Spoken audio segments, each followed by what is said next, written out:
வணக்கம். All India radio Chennai.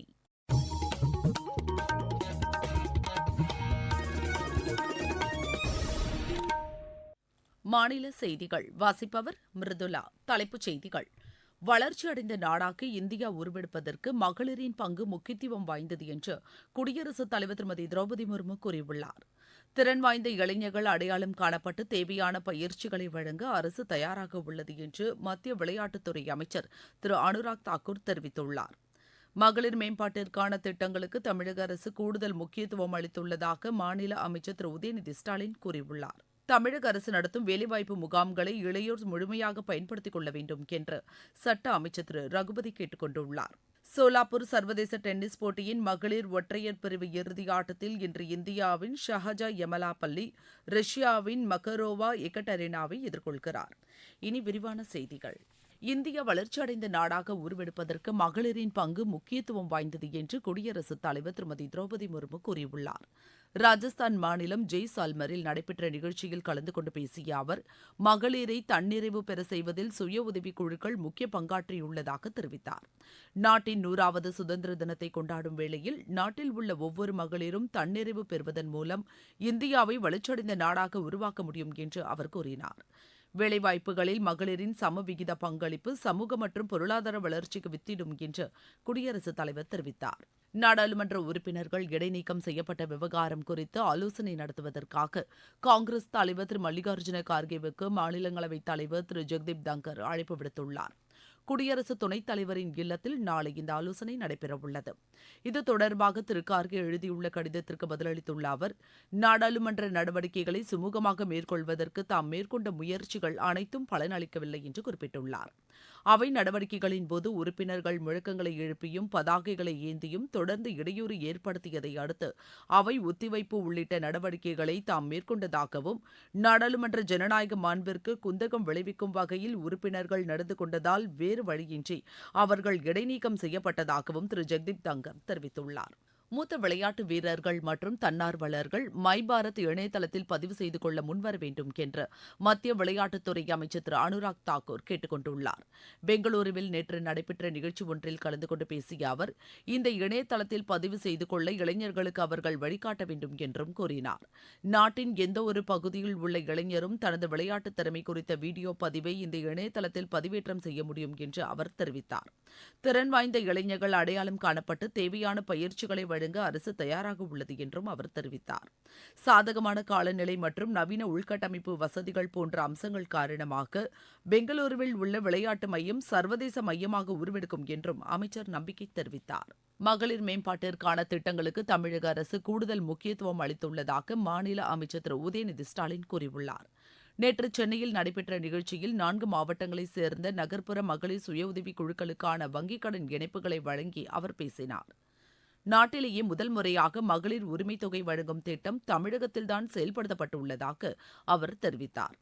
அரசு பள்ளிகளில் படித்து உயர்கல்வி பயிலும் மாணவியருக்கு கல்வி ஊக்கத்தொகையாக மாதந்தோறும் 1000 ரூபாய் வழங்கப்படுவதாகவும் திரு உதயநிதி ஸ்டாலின் கூறினார். நீங்கள் கேட்டுக்கொண்டிருப்பது ஆல் இண்டியா ரேடியோவின் மாநில செய்தி அறிக்கை.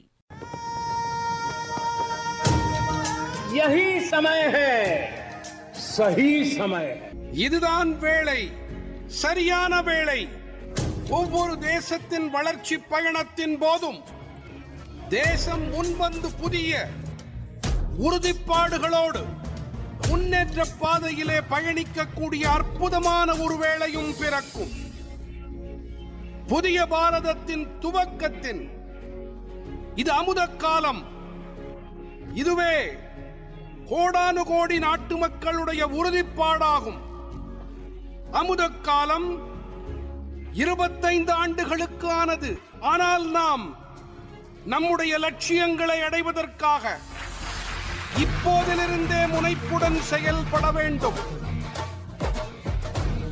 भारत को गढ़ने का यही समय है. தமிழக அரசு நடத்தும் வேலைவாய்ப்பு முகாம்களை இளையோர் முழுமையாக பயன்படுத்திக் கொள்ள வேண்டும் என்று சட்ட அமைச்சர் திரு ரகுபதி கேட்டுக் கொண்டுள்ளார். புதுக்கோட்டை மாவட்டம் திருமயத்தில் உள்ள தனியார் பொறியியல் கல்லூரியில் தனியார் வேலைவாய்ப்பு முகாமினை நேற்று தொடங்கி வைத்து அவர் பேசினார். இதில் 104க்கும் மேற்பட்ட நிறுவனங்கள் பங்கேற்றுள்ளதாக அவர் கூறினார். தகுதியுள்ளவர்களுக்கு உடனடியாக வேலைவாய்ப்பு வழங்கப்படுவதாகவும் அமைச்சர் தெரிவித்தார். மாநிலங்களவைத் தலைவரை அவமதிக்கும் வகையில் எதிர்க்கட்சி உறுப்பினர்கள் செயல்பட்டது சிறுபிள்ளைத்தனமானது என்று தமாக தலைவர் திரு ஜி கே வாசன் கூறியுள்ளார். தருமபுரியில் செய்தியாளர்களிடம் பேசிய அவர், நாடாளுமன்றத்தில் முக்கிய மசோதாக்கள் நிறைவேற்றப்படும்போது அதன் மீது விவாதம் நடத்த வேண்டிய பொறுப்பு எதிர்க்கட்சிகளுக்கு உள்ளது என்று தெரிவித்தார். இருப்பினும் வாக்கு வங்கி அரசியலை கருத்தில் கொண்டு எதிர்க்கட்சிகள் நாடாளுமன்றத்தை முடக்கிய செயல் வேதனை அளிப்பதாக உள்ளது என்றும் அவர் கூறினார். தொழிற்சாலைகளுக்கு உயர்த்தப்பட்ட மின் கட்டணத்தை தமிழக அரசு உடனடியாக திரும்பப் பெற வேண்டும் என்றும் திரு ஜி கே வாசன் வலியுறுத்தினார். நாடு முழுவதும் மேற்கொள்ளப்பட்டு வரும் நமது லட்சியம் வளர்ச்சியடைந்த பாரதம் யாத்திரை பொதுமக்களிடையே பெரும் வரவேற்பை பெற்றுள்ளது. மத்திய அரசின் திட்டங்கள் குறித்து விழிப்புணர்வு ஏற்படுத்துவதோடு விடுபட்ட பயனாளிகளுக்கு திட்டங்கள் சென்றடைவதை உறுதி செய்யும் நோக்கில் இந்த யாத்திரை நடத்தப்பட்டு வருகிறது. தமிழகத்தின் திருப்பத்தூர் மாவட்டம் ஜமுனாபுதூர் ஊராட்சியில் நடைபெற்ற இந்த யாத்திரை நிகழ்ச்சி தங்களுக்கு பெரிதும் பயனுள்ளதாக இருந்தது என்று இதில் பங்கேற்றவர்களில் ஒருவர் எமது செய்தியாளரிடம் தெரிவித்தார்.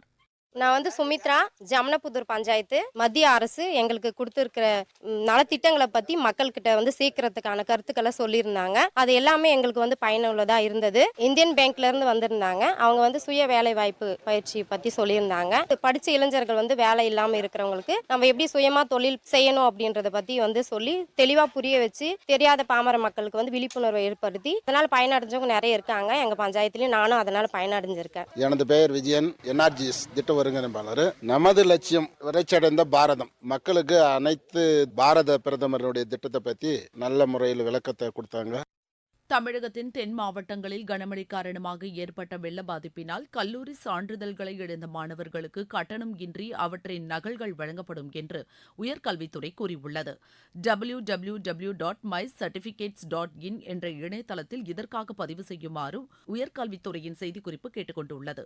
இது தொடர்பான கூடுதல் விவரங்களுக்கு 1804250110 என்ற கட்டணமில்லா தொலைபேசி எண்ணை தொடர்பு கொள்ளுமாறும் கேட்டுக் கொள்ளப்பட்டுள்ளது. இருவரி செய்திகள். ஆப்பிரிக்கா நாடான புருண்டியில் கிளர்ச்சியாளர்கள் நடத்திய தாக்குதலில் 20 பேர் கொல்லப்பட்டனர். சோமாலியா நாட்டின் ராணுவம் மற்றும் ஜுபாலண்ட் மாகாண படைகள் இணைந்து மேற்கொண்டுள்ள நடவடிக்கைகளின் போது 70க்கும் அதிகமான அல் ஷபாப் அமைப்பை சேர்ந்த தீவிரவாதிகள் கொல்லப்பட்டனர். வடமேற்கு சீனாவில் ஏற்பட்ட சக்தி வாய்ந்த நிலநடுக்கத்தில் உயிரிழந்தோரின் எண்ணிக்கை 148ஆக அதிகரித்துள்ளது. இந்திய பெருங்கடலில் அந்தமான் நிக்கோபார் கடற்பகுதியில் பழுதான படகில் சிக்கியுள்ள 185 பேரை விரைந்து மீட்குமாறு ஐநா கேட்டுக் கொண்டுள்ளது. நடப்பாண்டில் நிலக்கரி அடிப்படையிலான மின் உற்பத்தி 11.19%, பிற வகையிலான மின் உற்பத்தி 7.7%ஆகவும் அதிகரித்துள்ளது என்று மத்திய அரசு கூறியுள்ளது. பல்வேறு தொடர் நடவடிக்கைகளை மேற்கொண்ட போதிலும் தில்லியில் காற்றின் தர குறியீடு மோசமான நிலையில் உள்ளதாக காற்றுத்தர மேலாண்மை ஆணையம் கூறியுள்ளது. மேற்கு தொடர்ச்சி மலைப்பகுதியில் பெய்த கனமழை காரணமாக முல்லைப் பெரியாறு அணையின் நீர்மட்டம் 141 அடியை எட்டியுள்ள நிலையில் 2ஆம் கட்ட வெள்ள அபாய எச்சரிக்கை விடுக்கப்பட்டுள்ளது. கிறிஸ்துமஸ் பண்டிகையொட்டி கன்னியாகுமரி மாவட்டம் கருங்கலில் 100க்கும் மேற்பட்டோர் பங்கேற்ற ஊர்வலம் நடைபெற்றது. விளையாட்டுச் செய்திகள். சோலாப்பூர் சர்வதேச டென்னிஸ் போட்டியின் மகளிர் ஒற்றையர் பிரிவு இறுதி ஆட்டத்தில் இன்று இந்தியாவின் ஷஹாஜா எமலாபல்லி ரஷ்யாவின் மகரோவா எகட்டெரினாவை எதிர்கொள்கிறார்.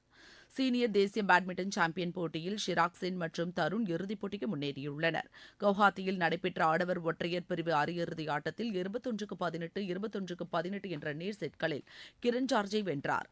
மற்றொரு அரையிறுதிப் போட்டியில் தருண் 21-11, 16-21, 21-19 என்ற செட் கணக்கில் பரத் ராகவை வென்றார்.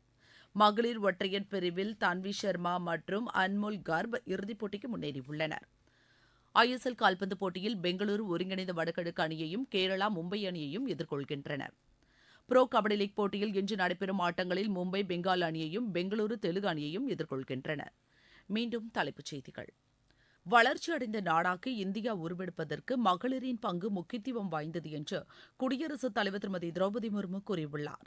திறன் வாய்ந்த இளைஞர்கள் அடையாளம் காணப்பட்டு தேவையான பயிற்சிகளை வழங்க அரசு தயாராக உள்ளது என்று மத்திய விளையாட்டுத்துறை அமைச்சர் திரு அனுராக் தாக்கூர் தெரிவித்துள்ளார்.